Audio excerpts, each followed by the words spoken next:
तो last episode के and में एलेक्स ने वो मेडिकल फर्नेस उठा लिया था, जिसकी वजह से उसकी याददाश्त वापस आने लगती है। जहां हमें पता चलता है कि कुछ सालों पहले एलेक्स के दादाजी उसके प्योरिफिकेशन के लिए एक खास तरह की एनर्जी लेने के लिए खतरनाक पहाड़ों में गए थे, लेकिन बहुत समय होने के बाद भी वो वापस नहीं लौटे। तो इसकी वजह से एलेक्स के मॉम और डैड, जो उस बड़े से राज्य के एक क्लैन के राजा और रानी थे, वो एलेक्स के दादाजी को ढूंढने के लिए उन पहाड़ों में चले जाते हैं, जहाँ वो एलेक्स को उसकी एक आंट के पास छोड़ जाते हैं। लेकिन जब एलेक्स के मॉम और डैड वहाँ से चले गए थे, तभी उस आंट का बेटा, जिसका नाम डेविड था, वो अपनी स्पेशल आई से एलेक्स को देखकर अपनी मॉम को बताता है कि एलेक्स के अंदर एक सुप्रीम बोन है। ये जानकर वो आंट हैरान हो जाती है, क्योंकि सुप्रीम बोन करोड़ों में सिर्फ एक के पास होती है, जो उसे सबसे ताकतवर बना देती है। तो ये जानकर वो आंट डेविड को वो बात किसी को न बताने को कहती है। अब एलेक्स के पेरेंट्स को गए हुए कई दिन बीत जाते हैं और एक दिन एलेक्स की आंट एक खतरनाक इरादे से एलेक्स को बहला फुसलाकर एक सीक्रेट चैम्बर में ले आती है, जहां वो एलेक्स को और डेविड को अलग अलग बेड पर लिटा देती है। इसके बाद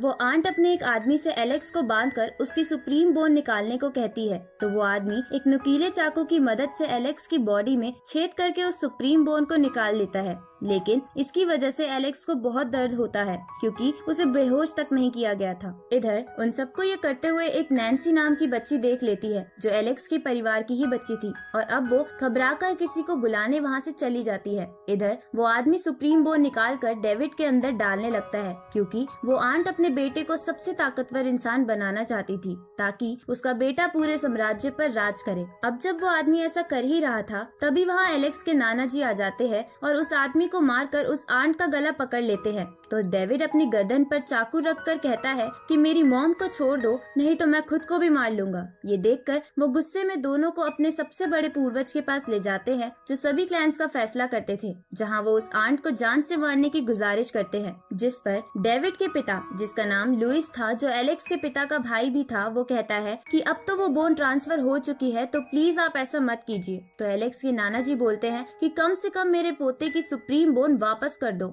ये सुनकर लुइस बोलता है कि ये अभी ऐसा फिर से नहीं किया जा सकता, क्योंकि एलेक्स बिल्कुल मरने की हालत में है।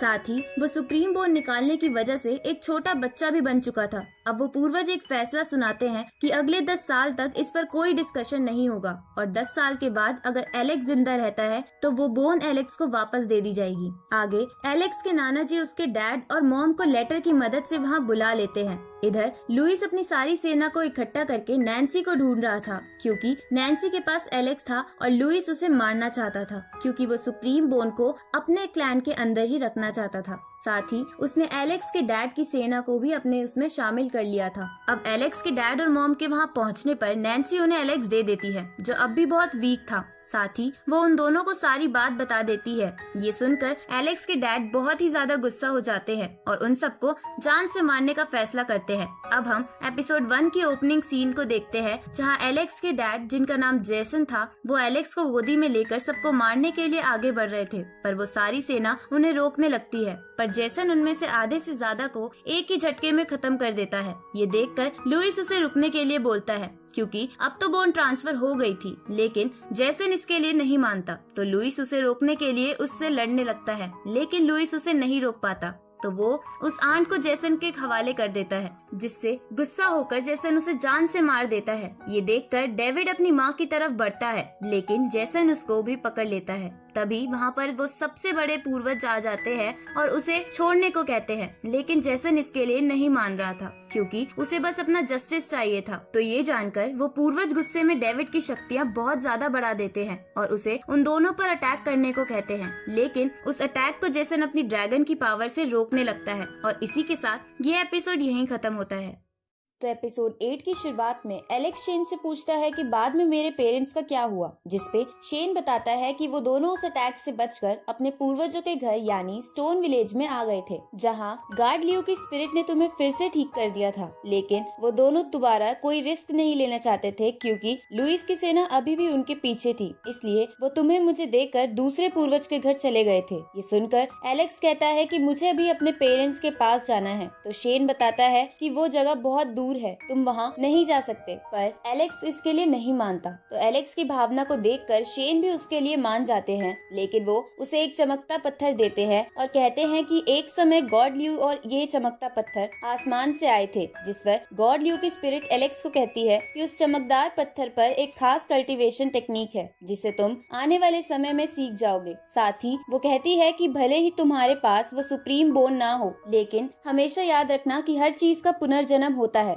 ये सुनकर एलेक्स समझ जाता है कि उसके अंदर भी एक नई सुप्रीम बोन जन्म ले रही है। अब एलेक्स चैंप और यूनिकॉर्न के साथ अपने सफर पर निकल जाता है। रास्ते में उस पे एक व्हाइट टाइगर हमला कर देता है जो पहले से ही जख्मी था। अब एलेक्स अपनी जान बचाने के लिए उसे मार देता है। तभी वहाँ पर जिया आ जाती है जो बड़ी हो चुकी थी और आकर एलेक्स को कहती है कि तुमने इसे क्यों मारा, ये मेरा शिकार था। उसी समय वो चैंप को देखकर समझ जाती है कि वो एलेक्स है और उसे भी अपने बारे में याद दिलाती है, जिस पर एलेक्स कहता है कि तुम तो पहले से मोटी हो गई हो, जिससे गुस्सा होकर जिया उस पर अटैक करने लगती है। तभी वहाँ पर एक बहुत बड़ा सा ड्रैगन आ जाता है तो एलेक्स, जिया, चैंप और उस यूनिकॉर्न के साथ वहाँ से भागने लगता है, लेकिन जिया एलेक्स से अपना हाथ छुड़ाकर कहती है कि इसे हराना तो मेरे बाएं हाथ का खेल है। अब वो अपने अटैक्स उस ड्रैगन पर करने लगती है, लेकिन उन अटैक का उस पे कुछ असर नहीं हो रहा था। इसलिए एलेक्स कहता है कि अब मुझे ही कुछ करना होगा। इसलिए वो अपनी लायन बीस्ट की टेक्निक को यूज करता है और उसकी मदद से उस ड्रैगन को जान से मार देता है। पर इसकी वजह से वो खुद भी बेहोश हो जाता है, क्योंकि लायन बीस्ट की टेक्निक में बहुत एनर्जी यूज होती है।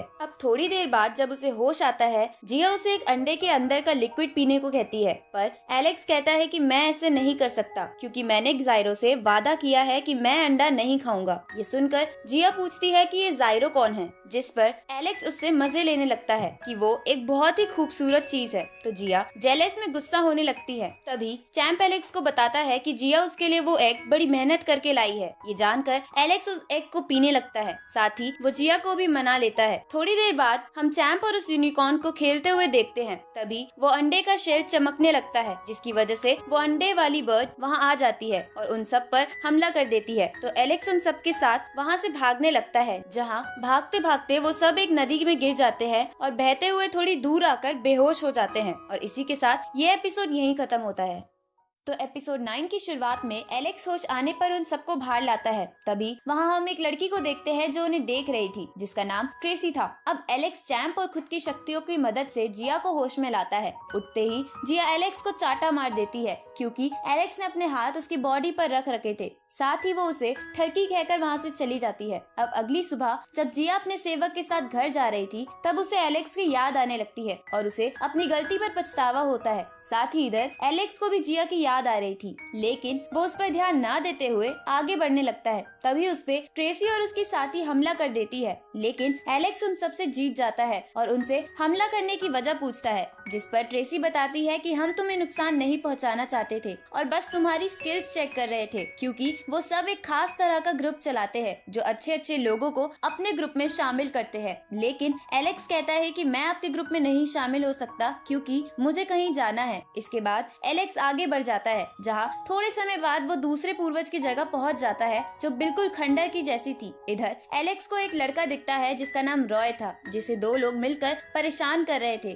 क्योंकि वो किसी ओल्ड मैन के लिए दवाई लेकर वहाँ से जा रहा था। ये देखकर एलेक्स उन्हें वहाँ से डराकर भगा देता है। तभी उसे एक कबूतर देख लेता है और जाकर ये बात एक आदमी और उसकी बहन को बता देता है, जो लुइस के क्लैन से ही थे। ये जानकर वो दोनों एलेक्स को मारने का डिसाइड करते हैं। इधर रॉय उस ओल्ड मैन को दवाई दे देता है, जिन्हें देखकर एलेक्स पहचान जाता है कि वो उसके दादाजी हैं, जो एलेक्स को देखकर हैरान हो जाते हैं। अब एलेक्स उन्हें कहता है कि आप चिंता मत कीजिए, मैं यहाँ आ गया हूँ, अब आपको कोई परेशान नहीं करेगा। तो एलेक्स के दादाजी उसे कहते हैं कि हम कई सालों से यहाँ रह रहे हैं, लेकिन लुइस के सर्वेंट हमें हमेशा टॉर्चर करते रहते हैं। साथ ही उन्होंने मेरे सेवक रॉय की भी एक टांग तोड़ दी है। ये सुनकर एलेक्स उनसे माफी मांगता है कि वो कुछ नहीं कर पाया और दादाजी से अपने पेरेंट्स के बारे में पूछता है, जिस पर उसके दादाजी बताते हैं कि तुम्हारे पेरेंट्स टाइगू माउंटेन पर तुम्हारे लिए एक जड़ी बूटी लेने गए थे ताकि तुम जल्दी से ठीक हो जाओ, लेकिन वो माउंटेन बहुत खतरनाक है, जिसकी वजह से वो आज तक वहाँ से वापस नहीं लौटे। अब एलेक्स उन दोनों को स्टोन विलेज ले जाने की बात करता है, तभी वहाँ पर वो आदमी अपने सर्वेंट्स के साथ एलेक्स को मारने आ जाते हैं, लेकिन एलेक्स बड़ी आसानी से उन सबको मार देता है। तो वो आदमी की बहन भी आकर एलेक्स पर हमला करने लगती है, जिसके एक अटैक में एलेक्स के दादाजी मर जाते हैं, जिससे एलेक्स बहुत ही ज्यादा गुस्सा हो जाता है और अपनी लाइन बीस्ट की टेक्निक से एक ही झटके में उन दोनों को खत्म कर देता है। आगे एलेक्स रॉय को अपने साथ स्टोन विलेज ले जाता है, जहां पहुंचने पर उसे पता चलता है कि कुछ लोगों ने स्टोन विलेज पर हमला कर दिया था, जिसमें